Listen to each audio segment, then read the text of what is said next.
Hi, my name is Kathy Caton.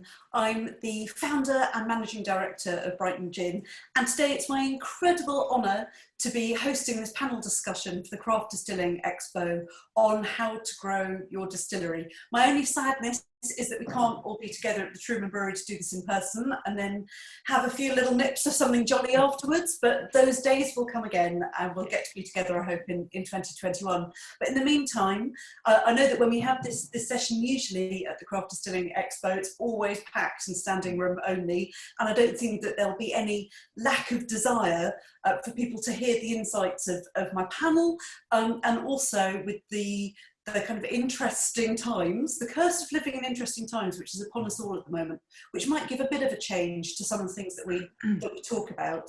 But with no further ado, I'm actually going to ask the panel in turn to introduce themselves. So I'm going to pick on Peter at Blackwater first of all. Tell me who you are and a little bit about your company. Hi, Kathy. I'm Peter Mulryan from Blackwater Distillery. So a bit like your good self, I am the founder, the managing director, head of making tea and coffee. Yeah, the usual micro distillery stuff. We started back in 2014 here in Waterford in Ireland in the southeast, so bottom right hand corner is where we're based. We started off making gin, and since then we have moved distilleries. We're now in our new distillery where we make gin and whiskey and various other products. So we've had an interesting 6 years, and this year has been incredibly interesting, but we're still in business and we're still here, so that's good news. That's a fantastic thing to hear. First of all, actually, that's, you know, I think to still be here after 6 years is a major achievement in itself. So fantastic. To Anitra. Hello, Kathy. Hi, everyone. I'm Anitra from Thunderflower Gin in Devon. We're a nano distillery, I would have to say. We are tiny. We just make gin. We've got just the one, Thunderflower, although we are about to launch a navy. So we're just trying to get that all together now. My husband actually does the distilling. I kind of wash the bottles, fill the bottles, managing director as well, do all the sales, delivery driver, all the rest of it. So, but you know, we're still here. We're hanging in there too. So, excellent. And how long have you been going in each year? Oh, we started in 2018. Yeah. Yeah. Well, I'm very glad also to hear that you're still here and still smiling. I think that's a good thing. Yes. And now to Julia. Hello, my name is Julia Nonay, and you can hear from my harsh accent that I'm not a mother tongue speaker, but I come from Germany. So I don't have a distillery. I've never opened a distillery. I just work on the other side. I help people opening up distilleries. So I work as a consultant for many years now. I'm in the spirits business now for nearly 30 years, so 28, 29 years now. And work particularly in the areas of whiskey and gin, also brandy, a little rum, vodka, aquavit, all kinds of. And Julia is famously modest and won't trumpet some of the many brands that she's been involved in, so I will do that briefly on her behalf. But for example, Dan at Cotswolds credits Julia with just being a genius, which I think is a good place to start from. And yeah, this woman knows everything you need to know on a spirits front. And it's lovely to see you. And again, I wish it could be in person over a gin, but next year, God help all of our livers. Yes. And finally to the brilliant Scott, who's also a regular every year at the Craft Distilling Expo. Scott, tell us about yourself. Yeah, hi, thanks Kathy. Hi everyone. I'm Scott Allen. I'm an engineer, not a distiller or a recipe person. So a chemical engineer, and I'm the managing director of Allen Associates. We're essentially a process design business that works in distilling, so designing distilleries, bottling plants, etc. So we work predominantly in the Scotch whisky industry, but we also work overseas with various distilled spirit projects, whisky, gin, etc. And we do a lot in craft distilling. And as you say, Kathy, I've been to the Craft Expo since the beginning, actually. And obviously this is the first year we've not been there due to the pandemic. But yeah, very much looking forward to seeing everyone again properly. But this is good. We're doing this event. This is great, and glad to be part of it. Thanks. Absolutely. Now we're going to get into the detail of the how to grow your distillery, but also I think you might look at some of the other questions around it, including why. You know, why would a distillery want to grow? What are the pluses and minuses from it? Maybe let's kick off with Peter, just to start with you, because you've done that thing and you've diversified. You've also got a stained glass window behind you, which is kind of winning the prize, I think. Yeah, well, I think you made a very good point there, which is, do you expand or do you not expand? What do you do? And I think the first thing you've got to do is work out where you want to go. Because if you don't know where you want to go, then how are you going to get there? It was always our intention to expand and to move into whiskey. Obviously, we're based in Ireland. Gin here it's not a massive market. And the great thing about gin, what I love about gin, is it can be quite localized. So there isn't a great call for, say, a Waterford gin maybe in Devon, but there's a great gins in Devon or in Brighton, you know. So I love that about gin, is it's the way it works on a local basis. But something like whiskey is eternal. So we started back in 2014. So we were at the very early start of the curve in Ireland. I think we were the third micro distillery. If we were to turn up today, we would be out of business. Timing is really, really important, but it was always our intention to do something else. So we were the first of the new breed of distilleries in Ireland to move buildings, to scale up and to move into the distillery we are currently in, which is just behind the stained glass window there. We've done all that ourselves. We managed to get this far on our own. So that meant pumping all our money back into the company. So I worked for the first 3 years, taking no salary at all. We now have 9 people employed. We did look out early on, and again, it's early to market advantage. We got a contract with Aldi to supply Aldi in Ireland with gin, and that went to Aldi UK and Aldi Australia. That gave us huge cash flow, and that gave us the ability to do something like the scale up that's behind that window there. We couldn't have done it without that scale up. We're now into that funny pinch point in 2021, whereby we will be into the 3rd year of making whiskey, but without selling any whiskey. So next year is a really important point for us in this whole scale up, because, you know, we have money coming in and we've money going out. And next year is when they cross over and the money going out is bigger than the money coming in. And we've had to react this year to COVID, because obviously at the end of Q1, everything just went in the air. So to be very brief, I'd say, to know what you want to do, you need to be honest with yourself. There's nothing wrong with saying, I'm going to be a gin distillery, that's all I'm going to do. But it's very hard to switch courses midway. So know yourself, know what you want, would be my advice. And certainly, I think one of probably the kind of the dominant theories, I suppose, within young businesses and startups over the last 10 years has been very much the grow and scale agenda, whatever business that is, whether it's a tech startup or, you know, there's been a lot about just getting your foot on the pedal as quickly as possible. But Peter, I think you make some excellent points there about the knowing why, and also about the resourcing of it. Oh, yeah. I'm sure all of you get asked a lot, oh, you know, you work in the booze industry, you must be lighting your fire with £50 notes. And I wouldn't necessarily say that's the experience. No, but I'll be very brief on that point. When, to be honest, we had a couple of very, very good years when we were building this building behind me. We didn't have to put the money into this. With the contracts we had with various Irish supermarkets like Aldi, we could have just pocketed all that cash. So I could now be quite a wealthy man and just go, I'm out of here, goodbye. But that's not what we wanted. Now, you can't do that anymore as a startup, because there's someone else there before you. So you do really need to know what you want out of this. Are you a lifestyle distiller? Are you just going to do enough to keep, you know, a husband and wife and, you know, and the kids in food and drink? Are you going to employ people? are you going to scale? And if you're going to scale, how big will you scale and when will you stop? And what will stop you? Will you stop yourself or will you just run out of cash? In which case, the whole thing has been kind of pointless, really. Yeah. Alicia, let's come to you on that.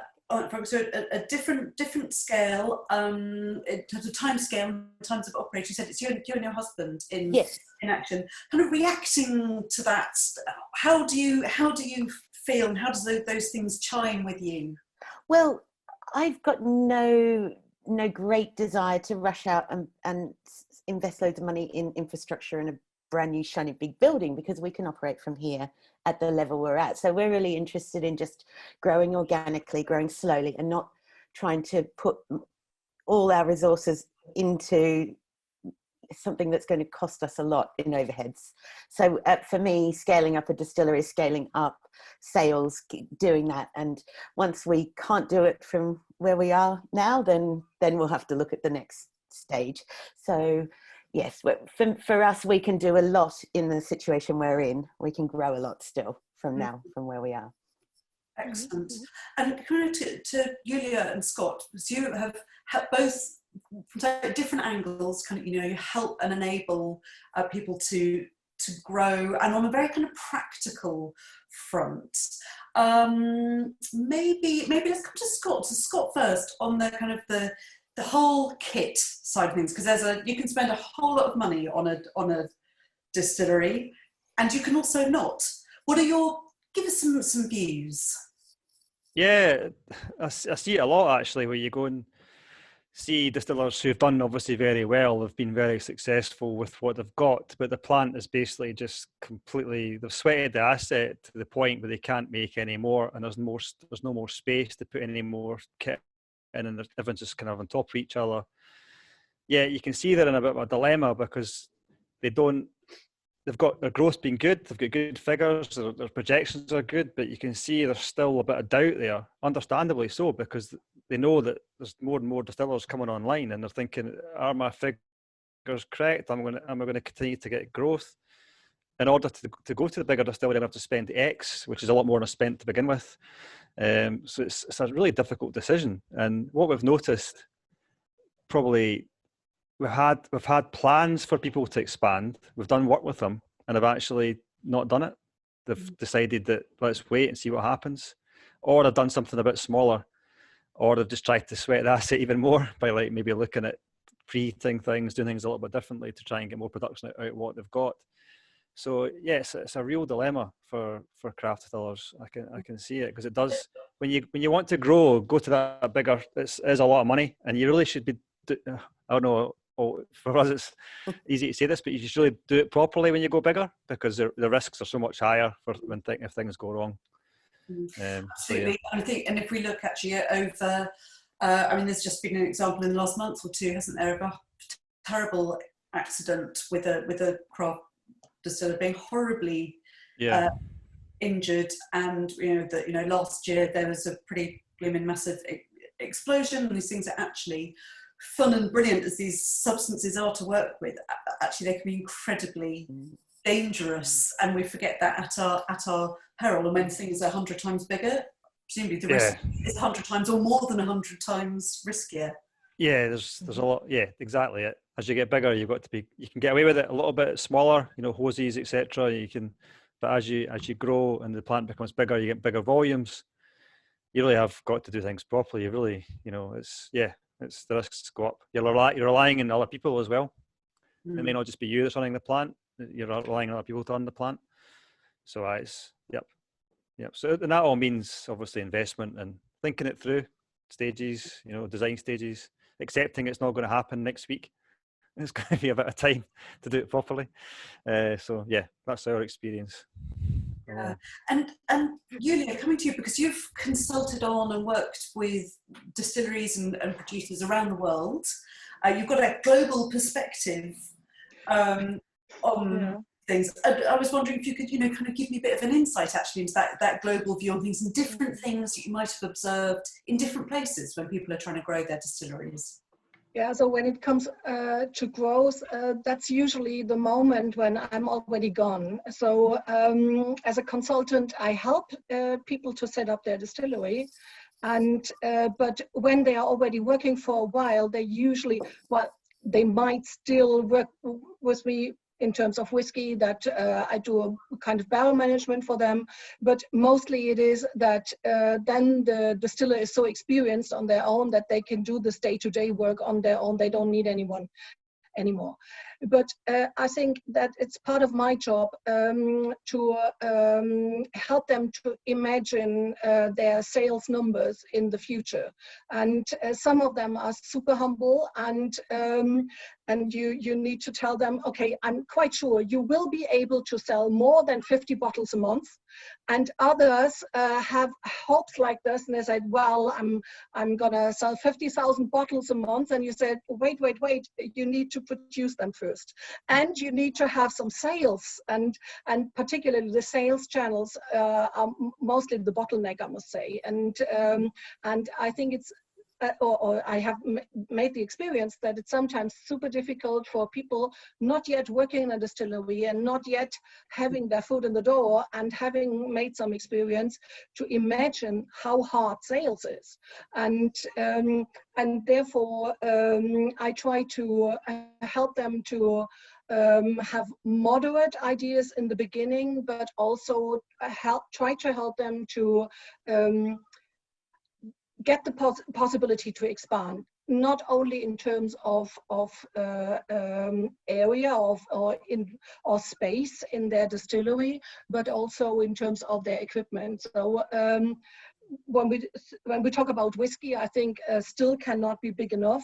On the other hand, when we talk about gin, I'm not a big fan of big stills, so I like the little ones, and I actually prefer if people would buy a second little still if they come to the limit of one still, then changing over to a bigger one. And I think it's very important that directly from the beginning on, you allow them to have the space, for more vessels, for more storage capacity and all this. So yeah, it's something that needs to be considered in the beginning, not to have a bad dream and wake up with bad feelings in the morning when it comes about expanding.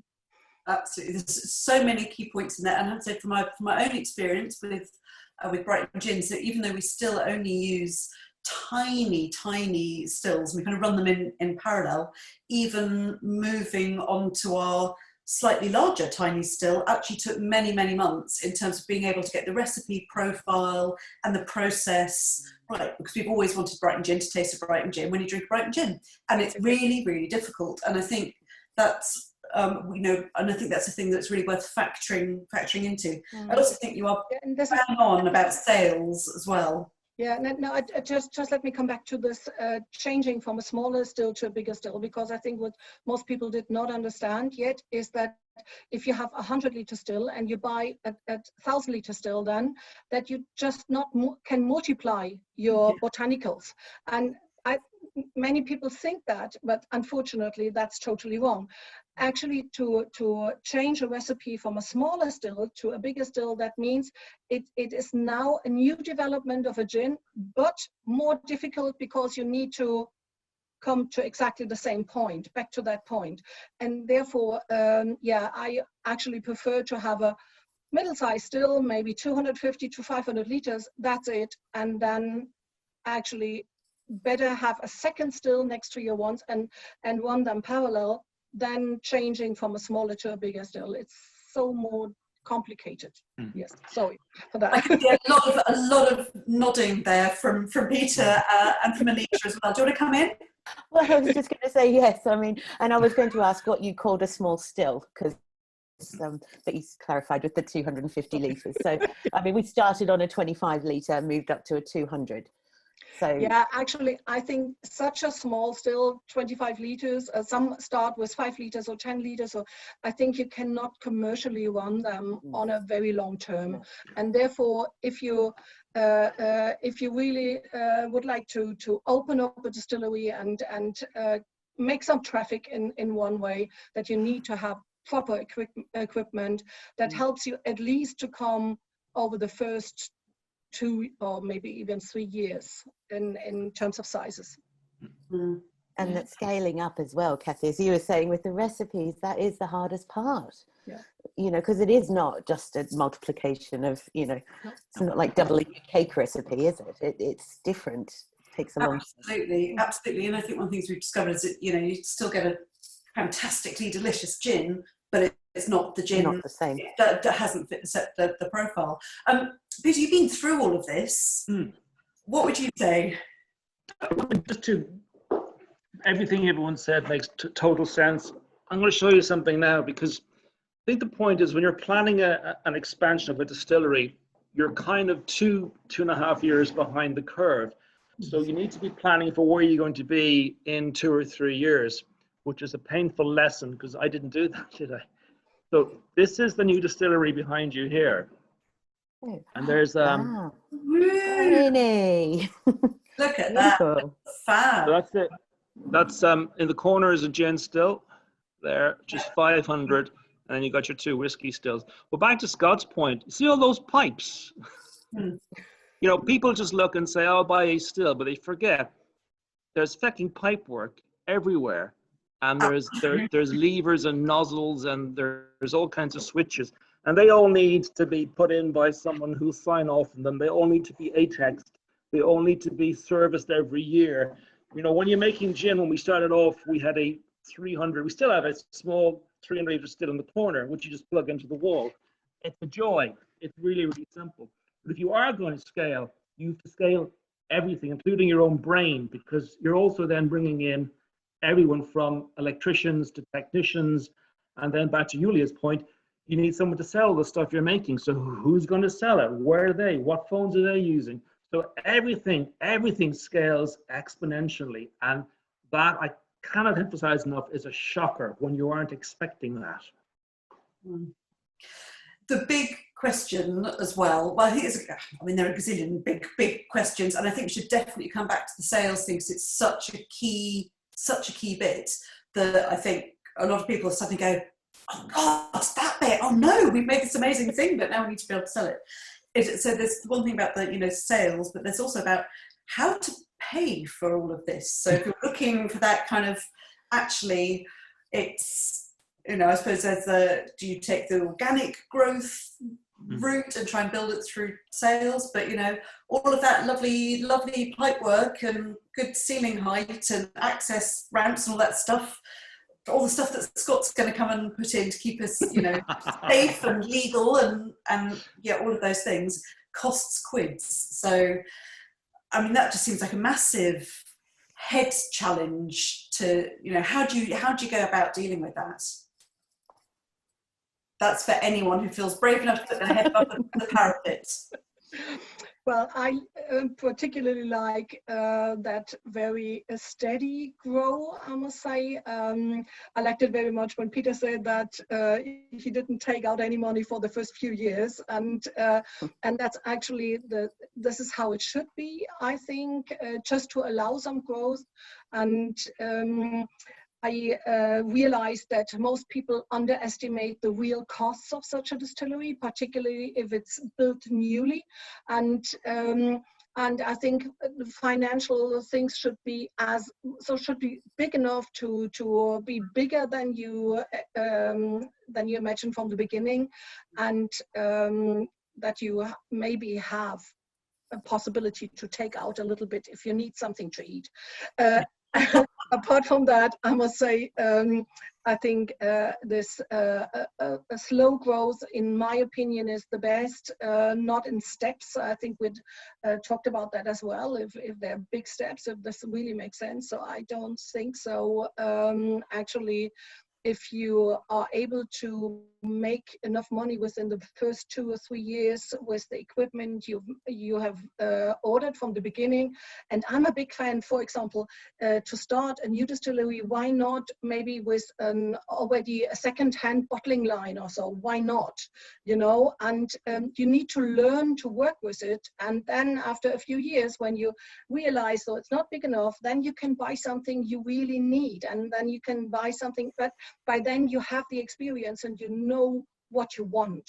And therefore, why not start slow and grow bigger, but slowly? Yeah.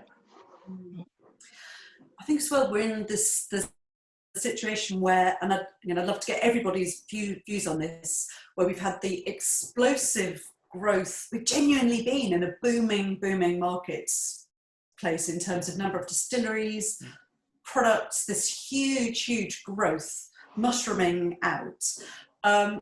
I'm thinking of all the interviews that I did last year, and all of them, one of the questions is always, oh, when are we going to reach peak gin, and when are things going to, what's going to, put the handbrake on, and had all sorts of answers to that, but never did I ever say, a global pandemic is going to come along and fundamentally alter things.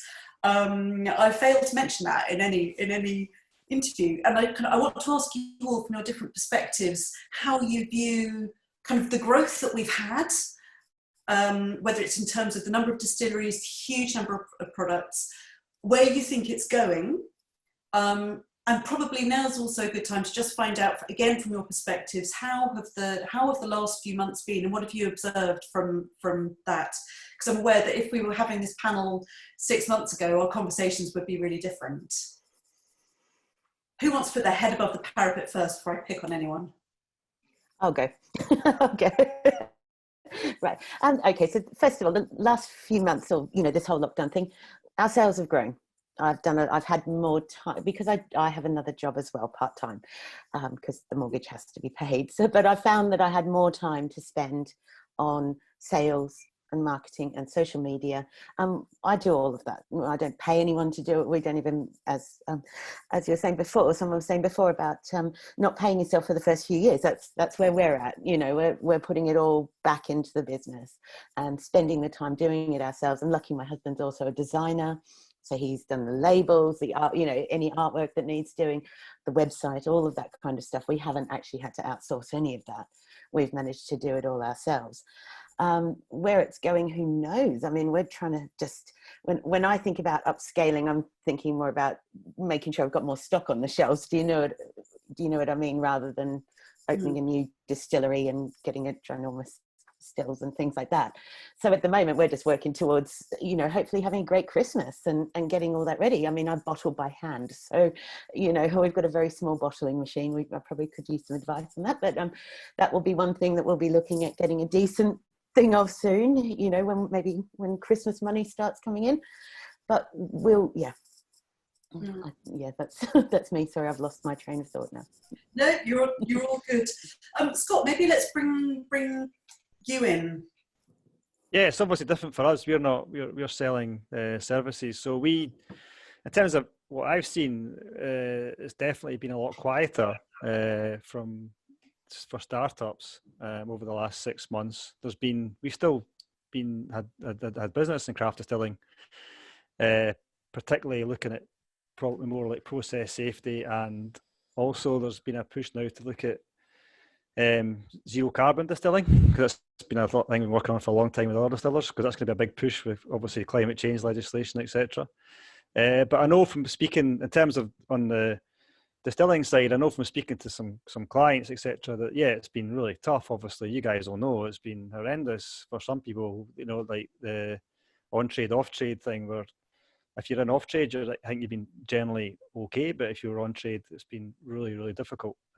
Sales have been hit hard, and so it's been tough. But you guys will know that better than us. That's an interesting point about the on-off trade. I mean, receive wisdom as you build your brand in the on-trade. And that's why the multinationals tend to lock down the on-trade. And what's happened in the past 6 months is that it's been inverted. So we were always much stronger in the off-trade because it was frankly just easier. And that's really stood to our benefit. Okay, our turnover is down, but it's not down to the extent of it hurting us, because we have the off-trade. What I do wonder is the system broken? Are we now looking at a new reality? The system whereby a distillery would sell to a wholesaler who would sell to blah blah blah, and then you're way back here. The state take that much money, and the wholesaler takes that much money, and we're left with that much money. If that's going to break, and what we've tried to do here, and this isn't a cheap plug because this is only in the Republic of Ireland. This is not for sale elsewhere. We started going, direct to consumer. So we have a direct to consumer offering now. So we have a completely recyclable package, which this is box number 2, which goes out in 2 weeks' time. We did box 1 in July. Not a new idea, but it's a new idea in Ireland. So every 2 months you get to your door 200 ml bottles of gin. What that does is it builds brand advocacy. It means we can talk directly and engage directly with consumers. We can say to them, what do you like, guys? And then I can go to my 2 distillers and I can go, right, challenge. You need to develop a windfall apple gin by the first week in October, please. So instead of doing the same thing day in, day out, the brain starts fizzing. And, oh, yeah, fantastic. And off they go with a little baby still and they start cooking. But remember, back to Julia's point, this is never going to be massive. So we can play on a small scale. We can run it 3 or 4 times and have enough for the club because there's only a couple of hundred people. But it's a different way of thinking. And I'm just wondering, this is all down to various licensing laws and how we can do things. But I do think maybe the big point of difference for a craft producer isn't so much the craft we put into how we make the spirit now, but the craft we put into developing that intimate relation with our customers. That's what we can do. The multinationals just can't bloody do that. But we can. So maybe for us, it's a different way of thinking, and maybe it's about time it happened. I think actually, I must say, I think the social networks have became so important for all the craft distillers, and I can clearly see the difference between the distillers that when they were confronted with the pandemic in March and they got blocked and they were like a bunny in front of a snake, you know, like this, and didn't move at all, and others they rocketed because they immediately installed an online shop on their website, and they started doing talks in social networks on YouTube or whatever. It not necessarily has to be something super difficult. I think if you just talk for a few minutes each week and you just tell people, don't forget about me, I'm still there, and that helps a lot. And I think particularly the last few months showed us what we probably had never expected, that it's possible to sell stuff over social network, maybe not directly, but indirect. Absolutely. I think those are really, really bang on observations. And I think, you know, that thing of going, oh God, actually, we're generally, you know, crops are said to be bootstrapped and doing things through love and passion and eye bags and sleepless nights. Again, maybe possibly talking from my own perspective, but actually one of the advantages of that is being able to be, so I'm going to use all of the business word cliches that actually we've really lived out, I think, over the last few months, about being lean and nimble and pivoting and being able to just, shift stuff overnight. Totally agree with Peter's experience and about that thing of actually, we've always had the sort of the dominant ideology that you have, this is how it works, you sell to here, to here, to here, to here, and this is the bit that you have at the end, and that's what you do if you want to grow your brand. But you see, what we're doing there, Kathy, not to interrupt you, is that we're playing a game. Those rules have been set by a multinational to suit themselves. Back to my earlier point about the great strength about gin being local. You know, Brighton gin, you know, Brighton's yours, and it's fantastic. And, you know, we're in the southeast of Ireland, it's ours. And you know, there's enough people living in these immediate areas to make sure that we can keep the business as being viable. We don't have to look at exporting to Taiwan, because, you know, that's a different thing entirely. You know, we should really focus on our strengths.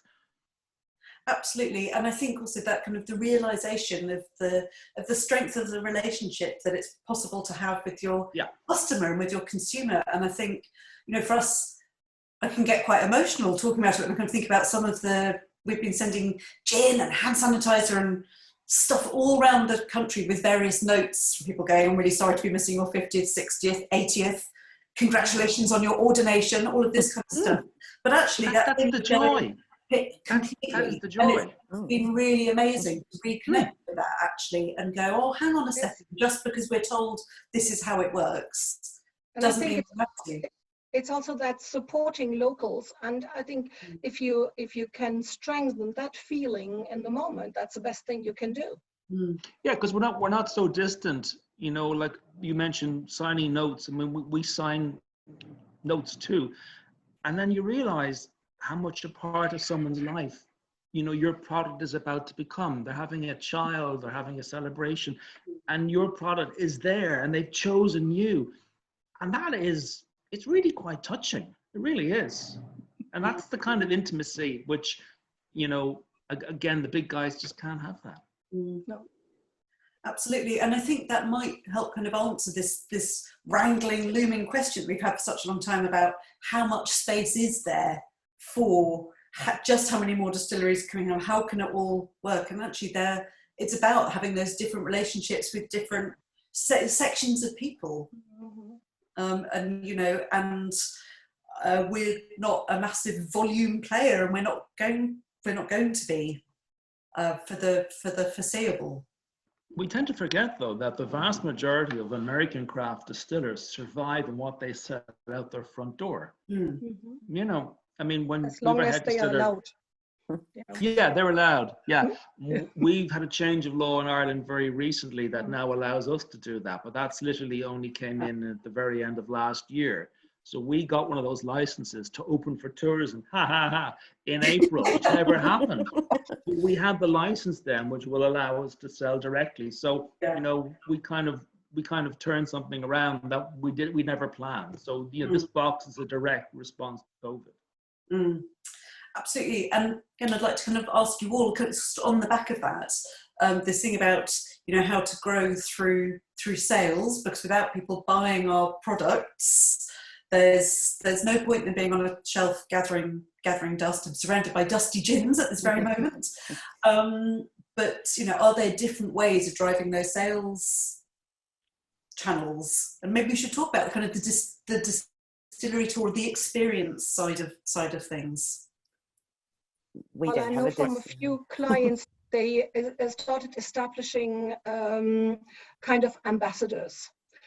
And I actually like this ambassador scheme very well, because as a distillery owner, you choose the people, and you can see how strong their connection to your product is anyhow. And if this connection is strong, it's much easier for them to talk about their strong connection than you, because each consumer talking with you always has the feeling, oh, this person only wants to sell something. But if an ambassador who is dying for your product is talking about it, doing that was totally different feeling. And I think that is a very honest feeling. And I realized that a few clients worked very well with this ambassador scheme. Absolutely. And must do that thing as well of one's customers and consumers being those ambassadors. So although not necessarily, sadly, I can't imagine it happening this side of New Year, but you know, we're not at the stage of people being able to go up to the bars and ask for a Thunderflower by name in a loud voice. But hopefully those days will come again, and that thing of actually engaging people, coming back to something that you were saying earlier about the socials side of things as well. And it does feel like the rule book has been, you know, that some dents have gone into it. I suppose it's about how much of this stays. I think the virtual tape. Sorry. Sorry. So, but when you look, an ambassador can also do online tastings, and they do it with a totally different enthusiasm than you can do. Therefore, I think it has nothing to do with that. It's not possible nowadays. It's perfect the time now to do it. Sorry, Scott. Sorry. No, I was going to say it's something similar to what Peter was saying, and Julia as well, is that the virtual tasting has been a big thing. You know, obviously I've been on quite a few of them with the guys in the office as well. You know, like the some of their clients have been doing them, or craft distillery clients have been doing them, and some like the Scottish Malt Whisky Society has been doing them as well, and they've been brilliant. You know, you send away, you get your drams through, and you go online and do it. So it's similar to what I guess what Peter's doing something different. You know, so yeah, I mean, you know, yeah. I think you're on mute. Sorry. Peter, you're just on mute for a tick. Am I better now? Yes. We installed some software there a couple of months ago to do these online tastings, and of course it was the first time we'd run the thing, SteamYard or something. So it's all plugged in, and you know we're up on social media going, hello, anyone there? Yeah, we think it's working. Yeah, it's fine. It's a minute long, and we'd thought nothing about it, and then suddenly by that evening it's got 1,500 views, and we're like, Wow. what's that about? So yeah, I think, you know, back to the point that you're making is there are different ways of engaging, and I think we do need to look seriously at this, because we're now entering Q4, and I think this is going to be really, really hard for us. I know already the big guys are pumping product into the market. A lot of it, I won't say below cost selling, but it's incredibly cheap, or good value, whatever way, which makes it harder for us. So traditional channels, I think, are going to get more and more choked between now and the end of the year, because these guys haven't been making money and they're not getting their bonuses, and they need to basically get money in. So I think certainly in Ireland, it's going to be much, much harder for the craft trade this year, which means we really do need to focus on other ways of reaching customers and consumers. I mean, none of us here are in the units of alcohol business. That's not what we do. We do something else. And it's about communicating that to customers, that this is a different kind of experience you'll get with Brighton Gin or Thunderfire or whatever. This is the experience you're going to have. Absolutely. And I think we've got the I absolutely agree. We've got an incredibly challenging few months. It already feels hard, actually. And I think and on one hand, you know, a few weeks ago I was going, oh, this is going to be fantastic. I'm not going to be out doing tastings every Saturday. I'm going to have it's like, oh, but be careful about what you wish for, because actually without that, you know, engaging with people face to face, that thing about why somebody should choose something that's £40 a bottle, not 16 or 12, you know, it's hard without having those conversations. I want to ask you kind of on that sort of, you know, tastings and engagement front, events. I'm aware that we should all have been talking at a meeting and over some lovely drinks, actually at an event to do this panel. Tell me what you think the state of play is with kind of events and their role in growing and building distilleries, and where the heck you think things are now. Kind of a big question, messily asked. Well, I think events are really important to growing a distillery and getting your brand out there. I mean, we obviously, like everyone else, had a whole year of traveling the country, everything planned for this year, but clearly not happening. We did our first outdoor market a couple of weeks ago since February, and it was great. It was so lovely to get back in front of people and to have them try the gin in front of you and like it and buy it and walk away happy, and they've engaged, and I've had people contact me afterwards and make purchases up, you know, so it's a small local market, but hey, I still do a happy dance every bottle we sell. So, you know, we're not big, you know, so I don't know, it's such a shame. So I'm hoping there's a few Christmas markets that we can do that are all, you know, outdoors. Down here, we're lucky we're in Devon, you know, we've got big open spaces. There's plenty of places that can happen. So, but it is very important to growing a distillery and getting your brand out there. Julia, what's your perspective on where we stand currently with kind of events and tastings and samplings? Those things actually where people might meet you and engage with you. Well, in terms of events, unfortunately, the warm summer times are over. So I had a lot of outdoor events this summer, which was just lovely, I must say. And it was, again, as Annika, as you said, it was so good to see people again and to stand in front of people again and to talk again. And that's, yes. I had never thought that I missed it so much, because actually, so before Corona times, I've done that maybe 5 times a week or so. And sometimes I honestly found it super boring. And now after a few months and not doing that anymore, I had the feeling, so yeah, finally I'm allowed again. anyhow, so where we are currently staying, I think a very difficult question, because we don't know how long this situation will last, and I'm actually a little afraid that it will last maybe for another year or so, and until maybe a medicine is found or whatever. But I think it will stay with us for quite a while, and we need to find new market opportunities. And actually, in the meantime, I'm quite happy with all these social media and with Zoom meetings and WebEx and whatever it's called. I don't know how many online tastings I've done in the meantime, and not only tastings, but also I've took part in a few product launches from bigger companies. And actually, I must say, a tasting, so how we probably do it with our consumer, is far more fun. Actually, it's not that, okay, this is the product and it's made like question and answers, bye-bye.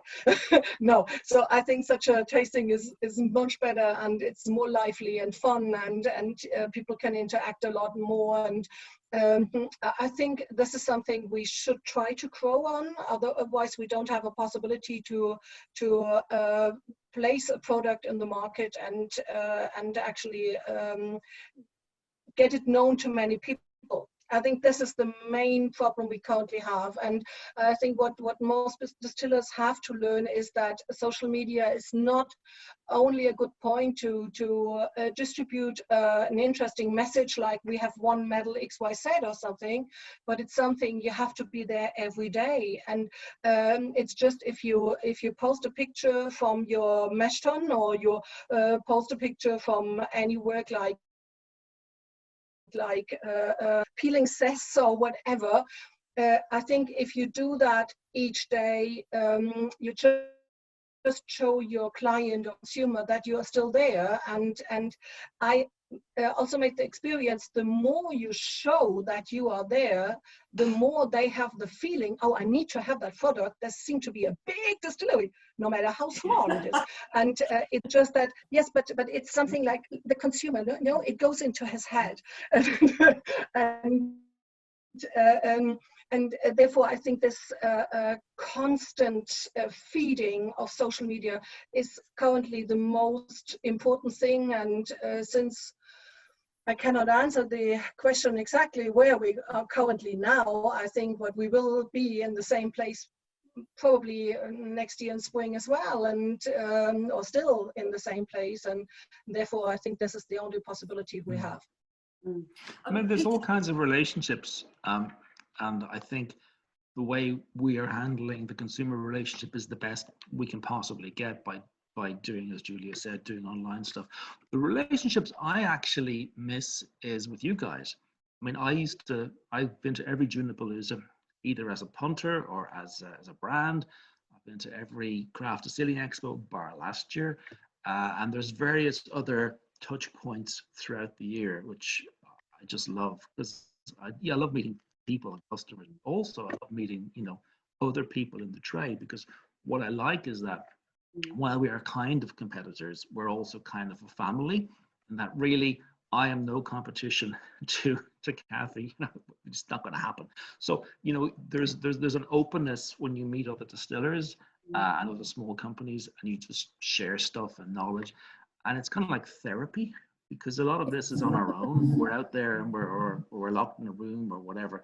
And every now and then it's just good to meet other people who know the same pain you do, who know the pain of, the corks I got, they didn't fit the bottle. Literally, no.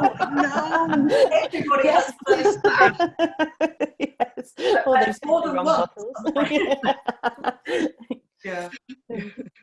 Yeah, absolutely. And I wonder as well, that whole thing of I absolutely agree about the community feel. It's one of the things that's always appealed to me about everything, craft distilling. And also, I've always believed there's a very, very big world out there, and actually there is room. We can find our niches and be in them, and there's a whole big world. That being said, I really want to get my hand on your Wexford Cassis. Sounds absolutely lovely today. That's brilliant. It's really lovely. It's And really I'll join lovely. you. Yeah, I know you said it was just the Republic of Ireland, but I'm going to have to find a way to join your Well, club. if you want to drop me an email, I'm sure I can send you a song. There's got to be some upside to being in the trade. I mean, come on. Absolutely. Sure, it isn't just sorting out the electricity bills and all of that stuff. What do you mean? Scott, I wanted to ask you about the kind of coming back to the sustainability agenda a bit. I have been reading some slightly sad articles that basically say, oh, well, actually, in times of recession or crises like we're in at the moment, one of the first things to go out the window are things like sustainability and efforts in that direction. But it sounds like you've been pretty busy there. How do you see that shaping up? Yeah, it's going to be big. Obviously, there's the government legislation for zero carbon by 2050 in England, I think, but 2045 in Scotland. There's also the FWA have come out and said, for the Scots Whisky Association, they've said, I think it's 75% reduction in CO2 emissions by 2030, which is huge. Because if you're making investment decisions just now in distilling in Scotland, you've got to think about, normally a piece of plant would last you for 20, 25 years, but in 10 years' time, it could be redundant. If you're buying a gas boiler today, are you really want to buy a gas boiler today? Because in 10 years' time, theoretically, it's not going to be any use unless you are able to convert it to hydrogen or something like that. So yeah, it's going to be massive. And there's government initiatives as well. There's various grants schemes available. There's one just came out this month, or just last 1st October last month, for the Green Distilleries Fund from Bays. But so there's initiatives. So yeah, it's going to be massive. There's no other option. We have to become less reliant on fossil fuels. And it's either go electrification or we go to hydrogen. That's, I think, the main routes just now. And things like the Green Distilleries initiative that you were just mentioning, is that something that you think that craft distilleries or smaller distilleries can be part of, or do you think it's more at the whopping end of the scale? There's a more technical word than whopping, but we'll go for whopping. No, definitely, yeah, of course. It's there for everyone, and it's a good selling point as well, obviously. If you can say your distillery is zero carbon or net zero, whatever language you use, then that's obviously great PR. And I don't think it's maybe that. Well, I don't know. Who knows what's going to happen in the future? But there's obviously talk about having to put carbon footprints on products, and if you put carbon footprints on a distilled spirit, it's not great. I think we all know that. It's not a brilliant, you're basically distilling takes up a lot of energy. So if that's the way it goes, and look at the next generation, they're already, obviously there's a lot more awareness of the effect that our habits have on the environment. You can see that by the growth of veganism, etc. And, what will happen in the future if people start realizing that drinking spirits has an impact on the environment? People start drinking it. So we've got to change. It's got to happen. And I think that as much as we concentrate on terroir, I think this saving energy in each area and having a green distillery is exactly the same important point for the consumer to buy locally.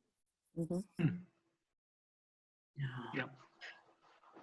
So I have been trying to think of a way to avoid putting you all on the spot by saying, what's your number one tip as of today's date for someone on how to grow your distillery?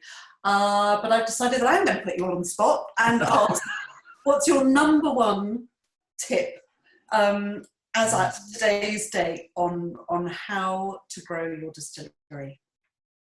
Why don't you go first with yours? Excellent. I think actually I'd kind of come right back to where we started our discussion with about the why, and just going, why do I really need to? Do I really want to? Am I willing to put all the hours in and go through the growing pains of it. And I think having a really realistic think about it, doing tons of research, doing things like talking to people like you, listening to things like this, and then making a really informed decision afterwards. And that thing of going, right, okay, yes, I'm going to go for it, hammer and tongs. I mean, I have failed to properly resource my growth journey along the way, and it has been a stress and a strain, and I've gone really, really grey as a result. So I would say learn from my experience on that front, and be, you know, and think hard about it, and then actually get more resourcing, whether it's cash or space, than you ever think you're possibly going to need, because my God, distilling it bores a vacuum. It just stretches to fill whatever available space it's in, I think. Mm-hmm. Yeah, I'd agree. I'd say you need more money and you need more space than you can ever imagine. But I would say my advice would be to think, what's your exit plan? Where do you want to go? What's your exit plan? So is your exit plan to drop dead distilling at the age of 80? Fine. That's your exit plan. Is it to build an empire to pass on to the grandchildren? Okay, that's your exit plan. What is your exit plan? Or is it a lifestyle? I'm doing other stuff which will, you know, take everything, and I'm quite happy to do this on a small scale, and that's me, and that's me happy, because it's all about being happy. So what makes you happy? What is your exit plan? How are you going to leave? When you get there? Because, you know, this is a journey, guys. You know, this is a long journey. So you might as well enjoy the journey, but you do need to know kind of when you're going to get to the point that you go, right, I now have all the stills and everything, and that's the end of it, and I'll keep at this size and I'll be fine. Thank you very much. So, or are you just going to keep consuming the monster till it consumes you? So we're all different. So know yourself if you can, and then have more money and more space. Amazingly on the money Zen advice. From the It's pain. That's pain, Kathy. Yeah, it is. It's learning through horrible, hard experience. I think you're absolutely bang on. Who should we go to next? Anitra. Oh, okay. So well, I guess we haven't made any large jumps yet. So, you know, we're still keeping it small and coping and growing sales before we look at moving premises and all of that, because, yeah, funding and everything. So for us, it's don't overextend yourself. Don't take on more than you can, and try and give good customer service. Build those relationships with your local shops, your local wine merchants, your farm shops, your delis.